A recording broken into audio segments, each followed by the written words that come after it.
Lightning like Steve McQueen. I'm in the fast lane when the light turns green. And I built tough, I ain't nothing but grit. Cause I made rugged blood, sweat, and spit.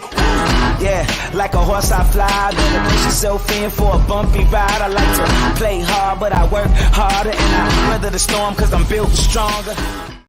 What is up, ladies and gentlemen? We are back. We are live. It is the Freight Coach Morning Show, the top morning show in transportation, coming to you guys every single weekday, 8:30 a.m. Pacific, 10:30 Central, to break down some industry headlines, and most importantly, provide some actual insight into what you can do with all of this information.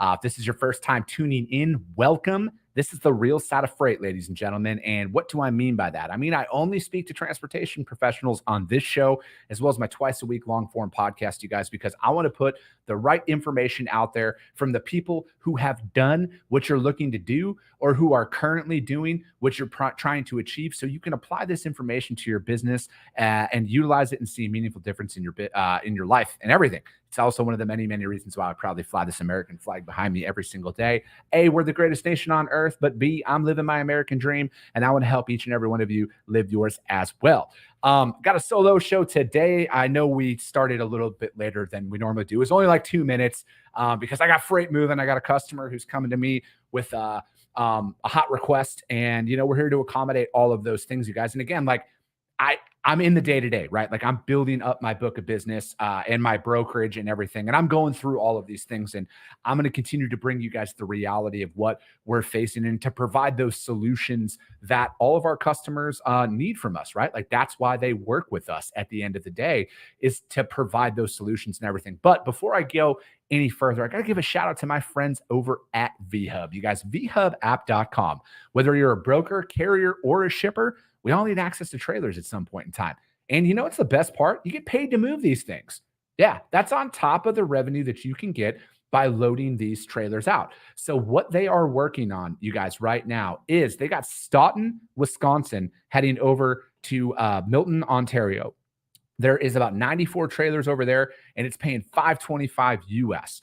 They also have San Diego. They got about 70 trailers left in San Diego, going to multiple locations across the US, you guys. And it goes for anywhere from $1,100 to $2,200 per trailer, you guys. They got some standard roll-up doors, as well as some 53-foot swing doors as well. And they're going literally from anywhere from Texas, Tennessee, Ohio, Missouri, Michigan, Indiana, Illinois, New Hampshire, Mass, Wisconsin, you name it, you guys. Are literally going everywhere. And then finally, they got Paragould, Arkansas to Mississauga, Ontario, and they're paying $736 US per trailer, you guys. So hit them up, vhubapp.com. My friends Zach Lonergan and Stacy Steen, they'll be in the audience. Just do me a favor and let them know that the Freight Coach sent you.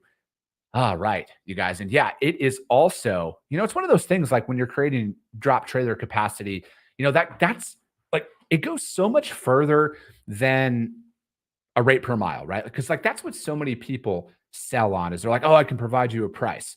Okay, well, everybody can provide you a price and everything else, but like what form of alternative solutions can you do? And, from a business owner's perspective, it is about expanding your capabilities and really taking what's out there and where is the opportunity. And, very few people can accommodate a drop trailer solution, especially as a broker. And it's like, you can get on there and do this. And then if you're a small fleet too, you don't have to shut your operation down. And like, again, for those fleets that are out there, you get paid to move these trailers, right? So I don't know. I just think like for me, thinking outside of the box, finding alternative solutions is key. Let me see. Tracy St. Clair, what is up? Good morning. She's watching over on YouTube. I go live on YouTube every single day, as well as Twitter, you guys. If you want to jump over to those platforms, check out the Freight Coach. John Radvansky, what is up? Let's get it. Teresa Dunlap, good morning. Sonny Sharma, my guy, what is up? Let's go, baby. Cole, what is up, big dog? Thanks for tuning in, man. Let's get it. Joseph, DOT Compliance Safety Association. I love it, man. Thanks for tuning in. I appreciate you and your support. Adolfo Rodriguez, buenos dias, ¿cómo estás? New week, new prospects. Aaron, yes, it is fucking, Aaron and I both live in Phoenix. It is insane. I mean, I'm looking forward to next week where we got a high of 102. Like I'm literally looking forward to the high of 102 next week. That's coming in. It's been pretty brutal out there, but you know what? Aaron is somebody who comes from Wisconsin. I will take This over 30 below zero any day of the week. Catherine Whitehouse, good morning. Blast from the past. Glad you're coming in here. Cam, what's up, dog? Motivation Monday. Let's fucking go. Zena, happy Monday to you. Nick Sanders, good morning. Let's go. Yeah, you guys, it's a busy day today. Like I was saying, I was like 2 minutes late to hitting the go on the live stream because I had a customer come and call me with some last minute requests. And, again, it's thinking outside of the box. And, in some of these situations and a lot of the opportunities that we look for, this is how they come up.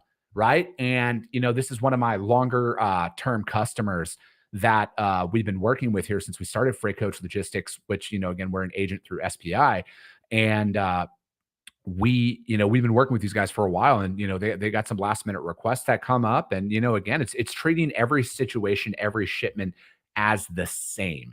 Right. It doesn't matter if it's hey, we can pick this up whenever, or it's a level 9 situation, which, this one I would say is a higher priority because of the situation that's going down. And it's just about providing those solutions. And in those moments, you guys, what's so key is selling to your capabilities. Like, yes, we could accommodate all of these moves that my customer came, but like with the sense of urgency that's behind it, we might not. And it's reaching out to my network of specialized providers who can accommodate that. And if they don't have that capacity, it's letting them know so they can make those decisions in those moments. And my big thing is always never taking my customer's ability to do their job away from them. And that is what's so crucial out there.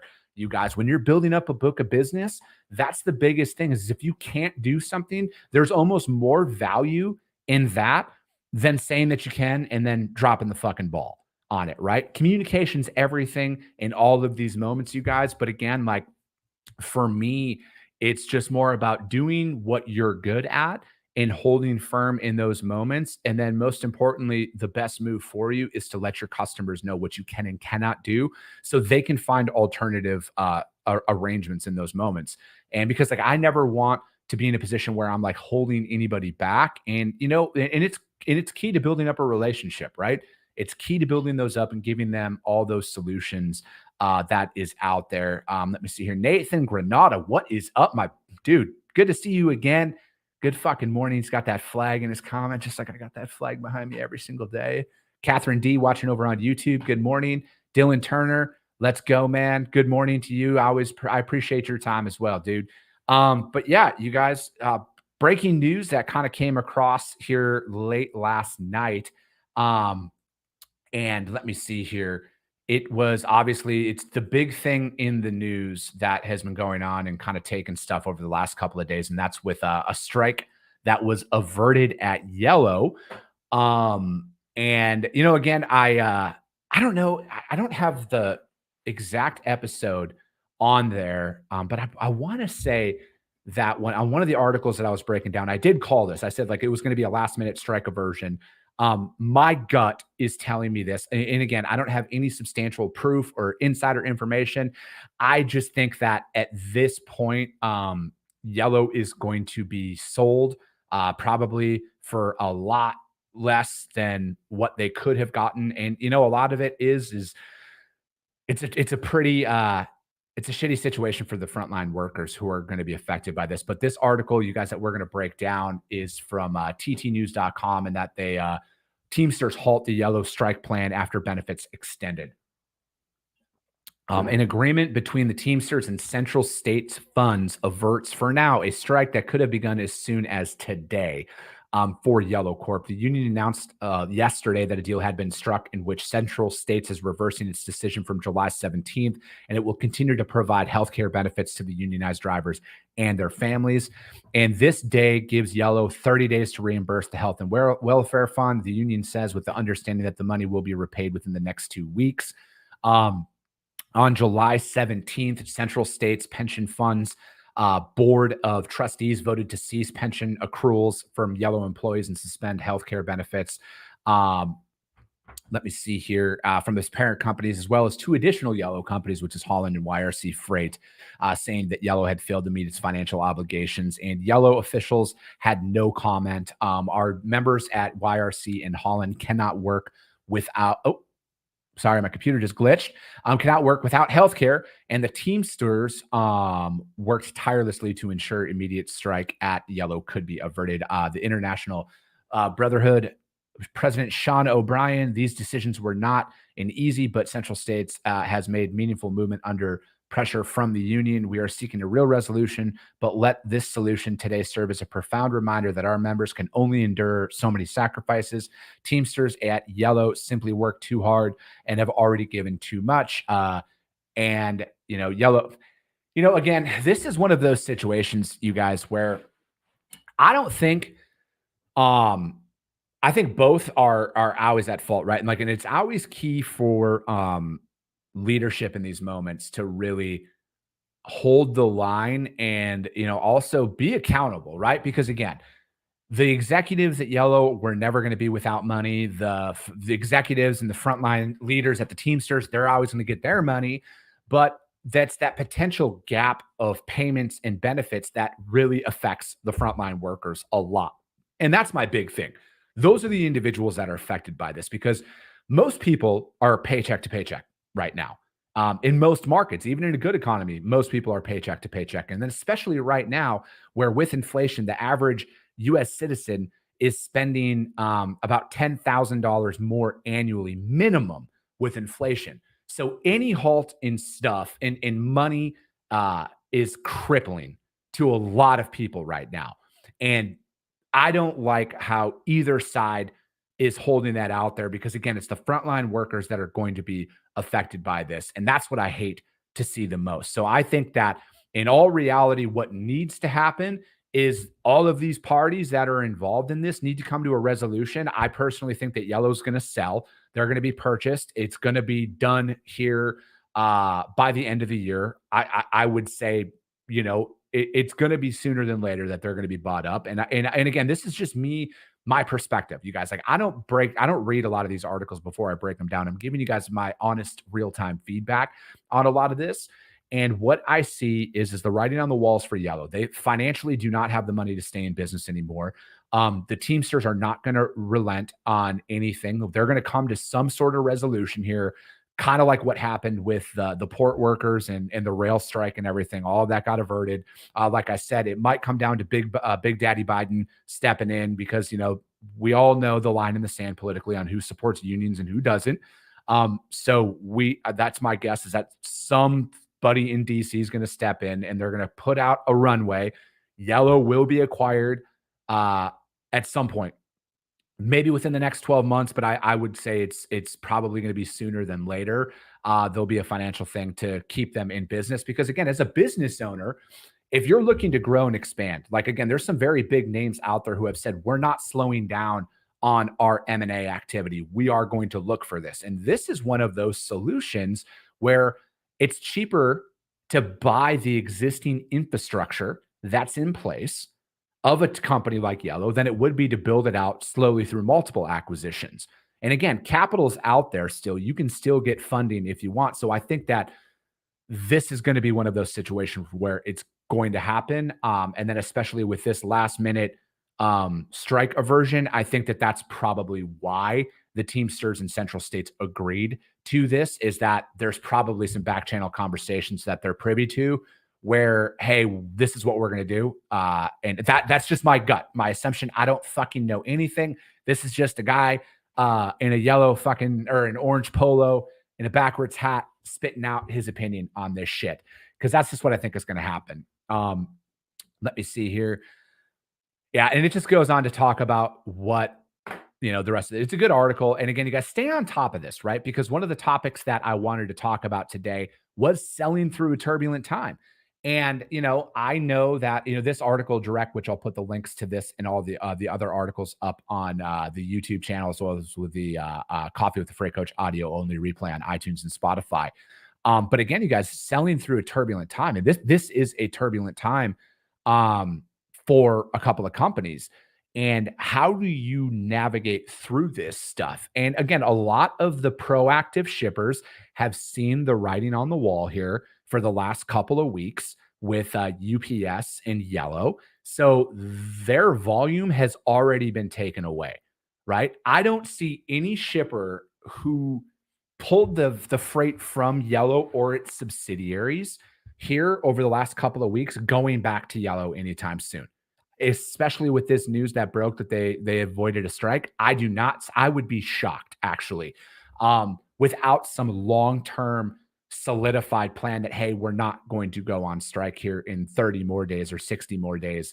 I think that the volume's already been pulled from Yellow, and it's not going to come back until somebody comes in and swoops them and purchases them. And the same thing with UPS too.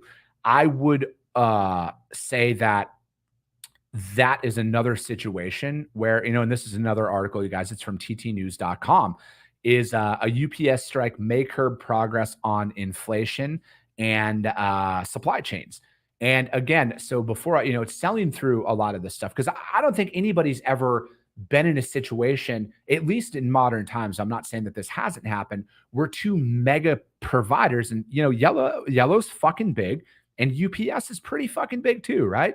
This is an opportunity. Like there's a lot of uncertainty. I would say something comparable would be to the uncertainty of the pandemic in 2020. And again, it's just about providing a solution. And again, if I was a non-union carrier, I would be fucking eating all of this up, because you're never at risk of going on strike if you're non-union, right? So I would be selling about, but I would more sell about the fact that their freight is going to be accommodated. Their freight is going to be taken care of, because again, what value are you adding to your customers? That is your big thing. As a sales rep, no matter what, it is not about what you or your employer can gain. How can your customer benefit from using you and your services? And that's what it is. What value are you throwing out there? What value are you providing out there for them?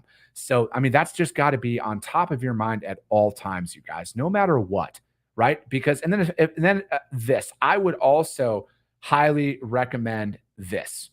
Do not even slander, do not mention anything other than you are here to help them out, right? There is no reason to step on anybody's throat and throw shade at Yellow or UPS, because that's none of your concern at the end of the day.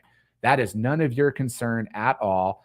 And your concern is your service, your business, and your company.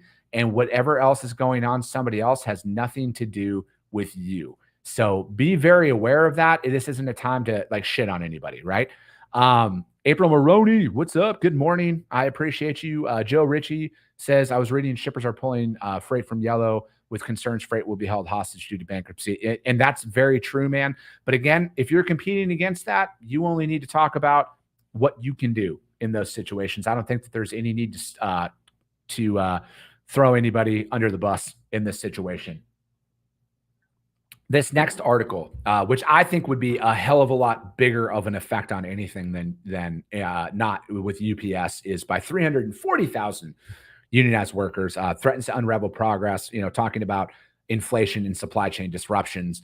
In the absence of a labor deal by August 1st, a walkout would snarl shipments of the more than 19 million packages that raise prices to help manage some partials that would input, and again, inflation's a very real thing, very, very real for a lot of people out there. Economists say that the strike might raise the inflation rate, which the Federal Reserve has sought to curb via an aggressive tightening campaign after it reached a 4-decade high of 9.1% last year. And if the Teamsters demand for much higher wages is met, this could be a harbinger for other outsized salary increases, further complicating the Fed's effort to get price growth to its 2% annual target. This could give other workers the incentive to bargain for higher wages and a prompt shift in the employer, the employer-employee dynamic, said Kathy Bosjonkic. I'm sorry, Kathy, for butchering your name.